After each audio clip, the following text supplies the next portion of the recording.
Hi friends, welcome to మన చందమామ కథలు. ఈరోజు మరొక ఇంట్రెస్టింగ్ కథతో నేను ముందుకు వచ్చాను. పాపారాయుడి తీర్పులాగా ఇది రాజు తీర్పు. మరి ఈ రాజు తీర్పు ఎప్పుడు వచ్చిందో తెలుసా? అక్టోబర్ 1992లో ఈ కథ ప్రచురితమైంది.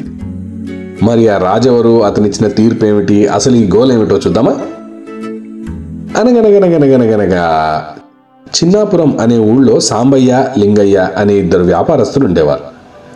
వాళ్ళు ఇరుగు పొరుగు వాళ్ళు కావడంతో ఇద్దరి మధ్య అంతో ఇంతో స్నేహం ఉండేది. సాంబయ్య మనసు మంచిది, పరోపకారి, పాపభీతి గలవాడు. అంటే పాపం చేయడానికి భయపడేవాడు అని అర్థం. కానీ లింగయ్య మాత్రం పెద్ద కపటి, అంటే మోసకారి అని అర్థం. కాస్త పచ్చగా ఉన్న వాళ్ళని చూస్తే ఈర్ష్యతో కుమిలిపోయేవాడు. సాంబయ్య మంచితనం గురించి తెలిసిన ఆ ఊరి వాళ్ళు అతని పట్ల ఎంతో అభిమానం చూపించేవారు. ఇది లింగయ్యకు నచ్చేది కాదు. క్రమంగా అతనిలో ఈర్ష్యాభావం పెరిగిపోయింది. అది సాంబయ్య పట్ల ద్వేషంగా మారిపోయింది. ఎలాగైనా అతన్ని చిక్కులపాలు చేయాలని నిర్ణయించుకున్నాడు. అతను మంచి సమయం కోసం ఎదురు చూడసాగాడు. ఇలా ఉండగా పెళ్లిడికి వచ్చిన సాంబయ్య కూతురికి ఒక మంచి సంబంధం కుదిరింది.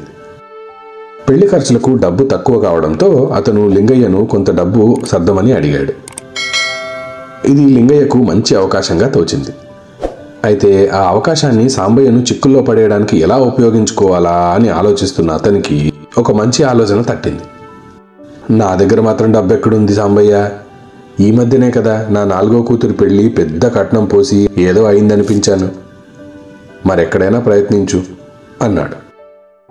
సాంబయ్య స్వతహాగానే మొహమాటస్తుడు. ఆయన ఎవరి దగ్గరకు వెళ్ళి అప్పు అడగలేడని లింగయ్యకు తెలుసు. అందుకే ఈ చిన్న అడ్డుపుల్ల వేసి చూశాడు. లింగయ్య ఊహించినట్లే సాంబయ్య, నా సంగతి నీకు తెలిసిందే కదా లింగయ్య, పనిగట్టుకుని వెళ్ళి డబ్బు కోసం ఎవరి దగ్గర చెయ్యి చాచలేను. ఈ సాయం ఏదో నువ్వే చేయాలి. నా చర్మం ఒలిచి నీకు చెప్పులు కుట్టిస్తానయ్యా అంటూ లింగయ్య చేతులు పట్టుకొని ప్రాధేయపడ్డాడు. లింగయ్య కాసేపు ఆలోచిస్తున్నట్లు నటించి, సరేలే, తప్పేదేముంది. ఆ మధ్య మీ వియ్యంకుడు మేనమామ వెంకటాచలపతి దాచమని నా దగ్గర కొంత డబ్బిచ్చాడు. దాచమంతే అతని ఉద్దేశం దాన్ని వడ్డీలకు తిప్పమనే. అందులోంచి నీకు కావలసిన మొత్తం ఇస్తాను అంటూ లోపలి గదిలోకి వెళ్ళి డబ్బు తెచ్చి సాంబయ్యకి ఇచ్చాడు. సాంబయ్య లింగయ్యకు మరీ మరీ కృతజ్ఞతలు చెప్పి తన కూతురు పెళ్లిని చాలా ఘనంగా జరిపించాడు. పెళ్లి జరిగిన 4 నెలలకెల్లా లింగయ్య ఇచ్చిన డబ్బును వడ్డీతో సహా తిరిగి ఇచ్చేశాడు సాంబయ్య. ఆనాడు నువ్వు చేసింది చాలా గొప్ప సాయం లింగయ్య, అది నేను ఎన్నటికీ మరవలేను అంటూ కృతజ్ఞతలు చెప్పుకున్నాడు. లింగయ్య ఒక్క క్షణకాలం ఆశ్చర్యపోతున్న వాళ్ళ నటించి సాంబయ్య కేసు చూసి, అది సరే, మరి చెప్పుల జత ఏమైంది అన్నాడు నిలదీసినట్టు. చెప్పుల జత అదేమిటి అన్నాడు సాంబయ్య. ఆహా, ఇది ఈ కలికాలంలో మనుషుల తీరు. అవసరం తీరాక ఎవరైనా సరే ఇలాగే మాట్లాడతారని నువ్వు కూడా నిరూపించావా సాంబయ్య? నా దగ్గర డబ్బు తీసుకునేటప్పుడు నీ చర్మంతో నాకు చెప్పులు కుట్టిస్తానన్నావు కదా, ఇంతలో ఆ మాటే మర్చిపోయావా అని అన్నాడు నిష్ఠూరంగా. సాంబయ్య నిర్ఘాంతపోయాడు. ఏదో మాట వరుస కన్న మాట నువ్వు దాన్ని నిజమనుకున్నావా ఏమిటి అన్నాడు.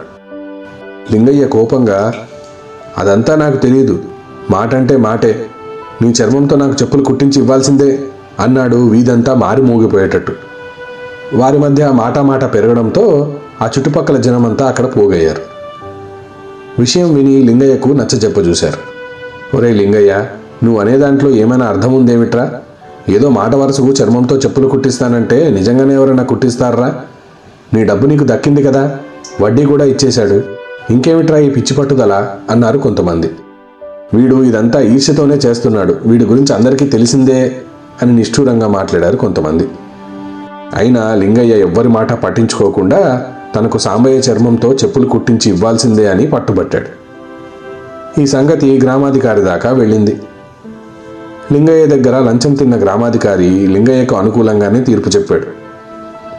దిక్కుతోచని సాంబయ్య కూతురు అల్లుడు ఇచ్చిన సలహా మేరకు అప్పటికప్పుడే బయలుదేరి రాజుగారి వద్దకు వెళ్ళాడు. రాజు లింగయ్యను కూడా పిలిపించి కథంతా విన్నాడు. తీర్పు కోసం వారం రోజుల తర్వాత రమ్మని ఇద్దరిని పంపించేశాడు. 2 రోజుల తర్వాత లింగయ్య ఏదో సొంత పని మీద పట్నం బయలుదేరాడు. దారిలో ఒక అడవి ప్రాంతాన దొంగలు హఠాత్తుగా అతడి మీద దాడి చేశారు. అయితే అదే సమయానికి రాజు గుర్రం మీద వేటకు పోతూ దూరం నుంచి వాళ్ళను చూశాడు.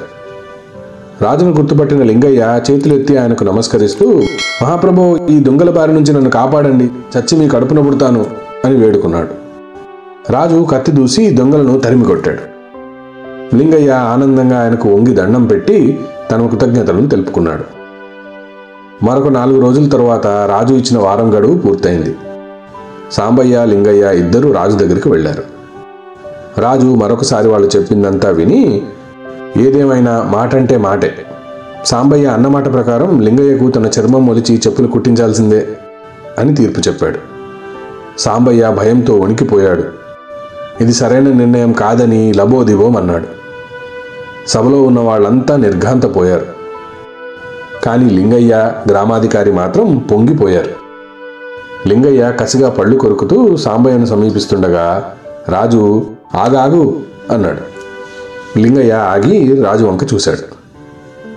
అప్పుడు రాజు తాపీగా, సాంబయ్య నీకు ఇచ్చిన మాట సరే, నువ్వు నాకిచ్చిన మాట సంగతి ఏమిటి అని అడిగాడు.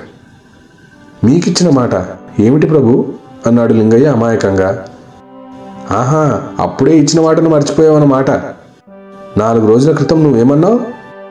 దొంగల బారి నుంచి నన్ను రక్షిస్తే నా కడుపున పుడతానన్నావు కదా. ఇప్పుడు నువ్వు చచ్చిపోతే త్వరలో నాకు వారసుడు రాబోతున్నాడు. అతని రూపంలో నువ్వు మళ్ళీ పుట్టాలి, వెళ్ళు అన్నాడు రాజు గంభీరంగా. ఇది విని లింగయ్య నిలువెల్లా కంపించిపోతూ, అయ్యా మహాప్రభు, ఆ రోజు దొంగల భయంతో ఏం చేయాలో దిక్కుతోచని పరిస్థితుల్లో మాట వరుస కన్నానండి అని గగ్గోలు పెట్టాడు. అదేం కుదరదు, మాట అంటే మాటే. సాంబయ్య మాట వరుస కన్న మాట మీదే కదా నువ్వు కూడా నీ ఊరు నుంచి నా దాకా వచ్చావు. ఇప్పుడు నీ విషయంకి వచ్చేసరికి తీర్పు మరోలా చెప్పాలా? ప్రజలు నన్ను ఏమంటారు? అందువల్ల నువ్వు సాంబయ్య చర్మం ఒలిచిన మరుక్షణం చావడానికి సిద్ధంగా ఉండు. సాంబయ్య చర్మంతో చేయించిన చెప్పుల జత నా కడుపున పుట్టిన తరువాత నువ్వు తొడుక్కుందులే అన్నాడు రాజు. సభలో అందరూ పెద్దగా నవ్వారు. లింగయ్య సిగ్గుతో తల వంచుకున్నాడు. రాజు తనకు బుద్ధి చెప్పడానికే దొంగల్ని పంపించి ఇలాంటి ఊత పదాల్ని ఉపయోగించుకున్నాడని అతనికి అర్థమైంది. లింగయ్య చప్పున పోయి రాజు పాదాల మీద పడి, మహాప్రభు, ఇక ఈ జన్మలో ఇలాంటి తప్పు చెయ్యను, ఇది నా మొదటి తప్పుగా భావించి మన్నించండి అని వేడుకున్నాడు. సరే, ఇది మొదటి తప్పుగా భావించి వదిలేస్తున్నాను. ముందు సాంబయ్యకు క్షమాపణ చెప్పు అన్నాడు రాజు. లింగయ్య సాంబయ్య చేతులు పట్టుకొని నన్ను క్షమించమని కోరాడు. మంచి మనసు, క్షమాగుణం గల సాంబయ్య అతన్ని తేలిగ్గా క్షమించేశాడు. రాజు లంచం తీసుకున్న గ్రామాధికారికి స్వల్ప శిక్ష వేసి గట్టిగా హెచ్చరించాడు. రాజు ఈ వివాదాన్ని పరిష్కరించిన తీరును చూసి అందరూ హర్షధ్వానాలు చేశారు. సాంబయ్య, లింగయ్య తల వంచి రాజుకు నమస్కరించి తమ ఊరు బయలుదేరారు. ఆనాటి నుంచి వాళ్ళిద్దరూ నిజమైన స్నేహితులుగా మారిపోయారు. లింగయ్య తన కపట ప్రవర్తనకు స్వస్తి చెప్పి నిజాయితీగా పనులు చేస్తూ అందరి చేత మంచివాడు అనిపించుకున్నాడు. చూశారు కదా రాజు ఎంత తెలివిగలవాడో. అతనే దొంగల్ని సృష్టించి లింగయ్యకు అలాంటి పరిస్థితిని తెప్పించి అతని నోట ఒక ఊత పదం తెప్పించాడు. దాన్ని పట్టుకొని మన సాంబయ్యకు న్యాయం చేశాడు కదా. అప్పుడప్పుడు కొంతమంది మోసం చేయాలనుకున్నప్పుడు ఎలాంటి వాటికైనా తెగిస్తారు. అటువంటి వాడే మన లింగయ్య. ఇలాంటి ఊత పదాలు ఎన్నో ఉంటాయి కదా. తల తాకట్టు పెట్టైనా సరే నీ రుణం తీర్చుకుంటాను, చచ్చి నీ కడుపున పుడతాను, ఇలాంటివి పాతకాలం వారు చాలా ఉపయోగించేవారు కదా. ఈ కాలంలో అవన్నీ వినిపించట్లేదు అనుకోండి. కేవలం సినిమాల్లో మాత్రం అక్కడక్కడ మనం చూస్తున్నాం. మన తెలుగు భాష ఎంతో మధురమైన భాష. ఇటువంటి ఊత పదాలు, వ్యర్థ పదాలు చాలా ఉన్నాయి. వాటితోనే తెలుగుకి అందం కూడా వస్తుంది. మన తెలుగు గొప్పతనాన్ని చెప్పడానికి ఒక ఎపిసోడ్ కాదు కదా, ఒక పాడ్కాస్ట్ కూడా సరిపోదు. తెలుగువారైనందుకు గర్వించండి. ఈ కథ కనుక మీకు నచ్చినట్టయితే తప్పకుండా దీన్ని లైక్ చేయండి, మీ ఫ్రెండ్స్ అందరితో షేర్ చేయండి.